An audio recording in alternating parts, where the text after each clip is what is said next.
You have $4,000 sitting in a bank account right now. It's just sitting there quiet, patient, doing absolutely nothing for you. But here's what your bank isn't telling you. They took that $4,000, added it to thousands of other accounts just like yours, and used that pool of money to fund a $340 million commercial real estate loan. They charged the borrower 7% interest. They gave you 0.02%. You did the work. They kept the profit. And most people never figure this out. They spend their entire lives being the product in someone else's financial machine. This video is about becoming the machine. I'm going to take you through every single level. From the person who has $4,000 sitting dead in a savings account, all the way to the person whose wealth is so compounded, so structurally embedded, that it no longer needs them to exist. And I want you to watch this carefully, because somewhere in this progression, you are going to see yourself. And when you do, you're going to understand exactly what your next move is. Let's start at 0, level 1. The Depositor you have money, but it doesn't work for you yet. It's a Tuesday evening, you're scrolling on your phone, and you come across an article about high-yield savings accounts. 4.5% APY. You do the math on your $4,000 and think, okay, that's $180 a year. Not life-changing, but better than nothing. You open the account. You set up a $200 automatic transfer every month. It runs quietly, without you. 12 months later, your balance has earned $89 in interest. You stare at that number, $89. Part of you is disappointed. Part of you expected something bigger, more dramatic, a sign that you were doing it right. Here's what I want you to understand about that $89. It is not the point. The $89 is just proof that the mechanism works. You have, for the first time in your life, made money without working for it. You woke up, went to work, came home, went to sleep, and money appeared in your account. A tiny amount. But it appeared. Most people never stop to appreciate how profound that is. They dismiss it because the number is small. And by dismissing it, they never build on it. But you're going to look at that $89 and say, what happens if I scale this? What happens if instead of a savings account, I put this into something that grows at 10% instead of 4.5%? What happens if instead of $200 a month, I put in $500? You're not a depositor asking those questions. You're becoming something else. Level 2. The first investor, you stop saving money. You start deploying it. You open a brokerage account. You type in $500. You select a total market index fund. You press confirm. Your hand is slightly shaking. This is normal. Every serious investor remembers the first time they pressed confirm and watched real money leave their bank account and go into the market. It feels permanent, irreversible, terrifying. Here's what you now know that most people don't. The S&P 500 has returned an average of 10.5% annually over the last 80 years. Through wars, through recessions, through crashes that made front-page news for weeks, through pandemics, through political chaos, 10.5% consistently. Over 80 years, you set up automatic dividend reinvestment. Every dividend your shares pay gets immediately reinvested into more shares, which pay more dividends, which buy more shares. The snowball starts rolling the moment you press confirm. Month 1, $500 invested. $1.40 in gains. Month 12, $6,000 invested. $180 in gains. And then the market drops 6% in a single week. You watch $300 disappear from your portfolio in 48 hours. Your brain does exactly what it was designed to do. It panics. Your hand moves toward the sell button. You feel the urge to lock in what's left before it gets worse. You put the phone face down. You breathe. You don't touch it. This moment, this single act of doing nothing when every instinct tells you to act, is worth more than any financial education you will ever receive. Because the market will always recover. It always has. The people who got wiped out weren't the ones who invested. They were the ones who sold at the bottom. You held. Now let me show you what that decision is actually worth. You pull up a compound interest calculator. $500 a month, 10% annual return. 40 years, the number on the screen is $3.2 million. Something shifts inside you. You stop seeing money as something to spend. You start seeing it as something that works. Every $500 you put in isn't just $500. It's $500 that starts cloning itself, silently, every single year, without asking for your attention, without needing your supervision, without ever calling in sick. You are an investor now. Level 3. The optimizer. You stop investing randomly. You start investing architecturally. You have $47,000 in index funds. You track your net worth every Sunday evening. Not obsessively, strategically. You want to know the number. You want to watch it move. Here are the 3 things you do at this stage that most people your income level completely skip. 1.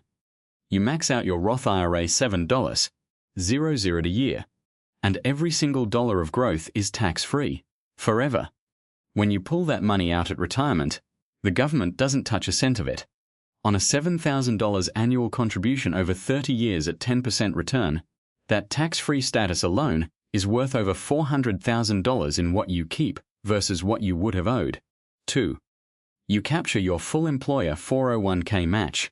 Not contributing enough to capture your employer's full match is, in the most literal sense, refusing free money. If your employer matches 4% and you're only contributing 2%, you are voluntarily leaving part of your compensation package on the table every single month. 3. You switch to low-cost index funds.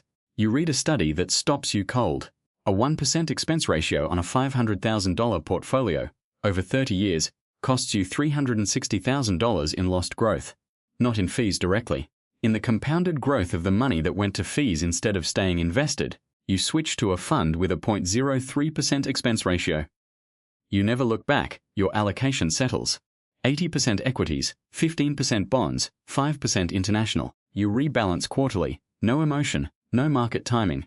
Just discipline. A friend asks how to invest. You give them the boring answer. Automate. Diversify. Don't touch it. They want to hear about crypto, about the hot stock tip, about the shortcut. You tried the shortcut once. You remember exactly what it cost you. You don't say this. You just smile and repeat. Automate, diversify, don't touch it. Here is the insight that changes everything at this stage. Compounding doesn't scale linearly. It accelerates. Your first $100,000 took 8 years to build. The second $100,000 took 4 years. The third took 2.5. At a certain point, your portfolio starts earning more in a single quarter than your salary earns in an entire year. There's no applause for this. No ceremony. No signal. Nobody throws you a party. You just open your brokerage app on a Thursday afternoon, look at the quarterly summary, and realize quietly that the machine is outrunning you. This is the most underrated milestone in personal finance, and almost nobody talks about it. Level 4. The wealth builder. You stop thinking in years. You think in decades. Your net worth crosses $400,000. You celebrate. You open a spreadsheet and recalculate. The market drops 19% in 8 months. You watch $76,000 evaporate on paper. You add $600 more that month. You buy into the dip. You tell nobody. You just do it. This is the psychological transformation that separates wealth builders from everyone else. A market crash stops being a disaster and starts being a sale. When the market drops 20%, everything you were planning to buy just got 20% cheaper.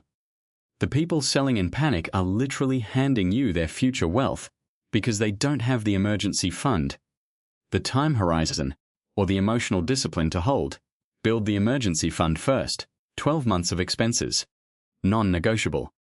It's not an investment. It's insurance that lets your investments survive. At this level, you move beyond index funds into tax-efficient instruments. Municipal bonds. The interest is federally tax-free. REITs. Real asset exposure with regular yield. You start thinking not just about what something earns, but what it earns after tax. The calendar on your wall stops meaning what it used to. 12-month windows become irrelevant. You think in decades. Market noise becomes background sound. People around you start calling you lucky. You don't argue. You know exactly what it actually took. The years of automated transfers. The months you wanted to sell and didn't. The boring Sundays with spreadsheets. The discipline with no audience and no applause. It was never luck. It was correct decisions, made consistently over a very long time in private level 5. The Capital Allocator new door opens. And most people don't even know it exists. There is a threshold in the United States, and in most developed countries, where the financial system changes completely. Your net worth crosses $1.2 million. Under SEC definitions, you are now an accredited investor. Most finance content never explains what this actually means. It means the private market opens, not the public market, where anyone can buy shares of Apple or an S&P 500 index fund. The private market, where institutional capital, pension funds, and ultra-high net worth individuals deploy their money into assets that never appear on any public exchange. You receive your first private equity co-investment opportunity. $50, 00 minimum, 5-year lockup. Projected internal rate of return, 20%. You read the full offering document, the waterfall structure, the manager compensation, 2% annual fee, 20% of profits above the hurdle rate, the risk disclosures. Then you wire the $50,000. Why does this opportunity pay more than a public index fund? Because you are being compensated for two things that most investors refuse to trade: illiquidity and complexity. You are giving up access to that money for 5 years. That lockup period is your edge, because most people cannot or will not do it. The premium they're offering is real, and it's yours to capture precisely because so few investors qualify or have the stomach to participate. This is the insight that most financial education never reaches. Above a certain capital threshold, the instruments available to you are fundamentally different. The ceiling on your returns is higher. The tax treatment is more favorable. The access is gated, not arbitrarily, but because capital is required to access capital. You now have both. Your portfolio earns through 4 mechanisms simultaneously: equity appreciation, dividend income, private credit distributions, and depreciation offsets, reducing your taxable income. You are not playing the same game as the person at level 2. The board is completely different. Level 6. The architect. You stop building wealth. You build systems that build wealth. The number is $6.4 million. You say it to yourself once. Then you stop saying it. You contact a family office wealth management firm. Their minimum, $5 million. You walk through the door. What's available here is not available anywhere else, and it is deliberately not discussed in mainstream finance content. Pre-IPO equity access. Hedge fund allocations that are formally closed to outside capital. Structured notes engineered specifically for your tax situation. Opportunity zone investments that defer and reduce capital gains taxes. A Delaware holding company structure. A charitable remainder trust that generates income while reducing your estate tax exposure. Your effective tax rate this year, 11%. On $6 million in income, 11%. This is not a loophole. It is not illegal. Every structure is documented, disclosed, and designed by tax attorneys who do this for a living, but it is inaccessible to the vast majority of investors. Not because it's hidden, but because it requires capital, legal infrastructure, and expertise to build. Your children have 529 accounts seeded with $150, 0 each at birth. At 7% over 18 years, each account becomes $510,000 before they finish high school. Tax-free. For education, and increasingly for other uses, you are no longer just building wealth. You are building the architecture of wealth.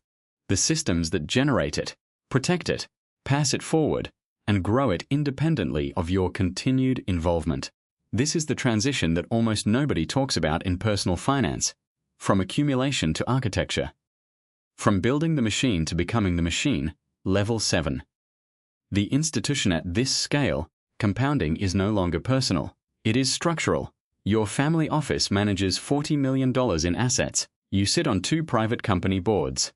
Not because you sought it, because capital at this level creates proximity to decision-making, to deal flow, to information that simply doesn't exist below this threshold. You co-sponsor a venture fund. $20 million committed. Your name is on the term sheet, not the press release.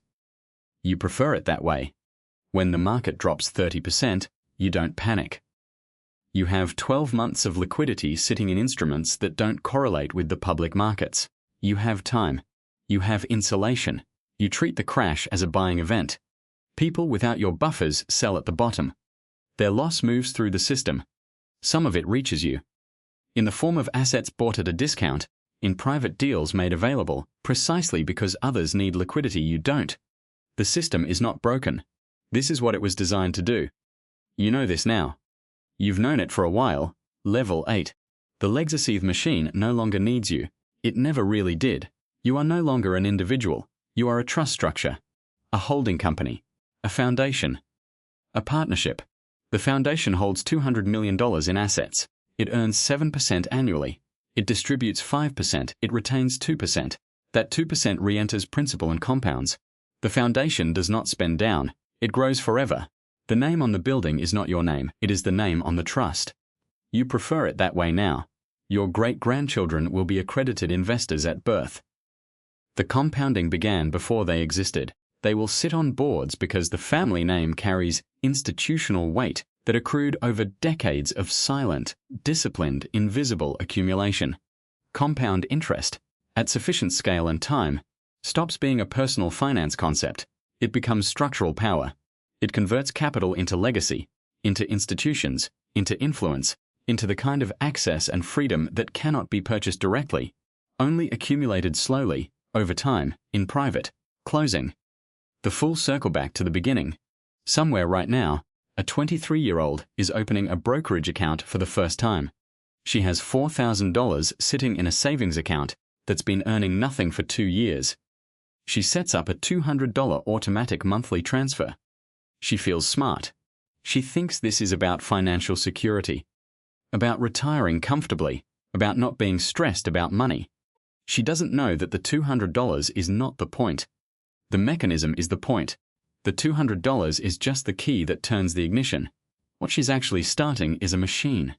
A machine that, if she never turns it off, never panics, never touches it when the market bleeds, never spends the dividend instead of reinvesting it, will become something so large and so structurally embedded that her great-grandchildren will benefit from a decision she made on a Tuesday evening in her apartment, half distracted, thinking she was just being a little smarter with money.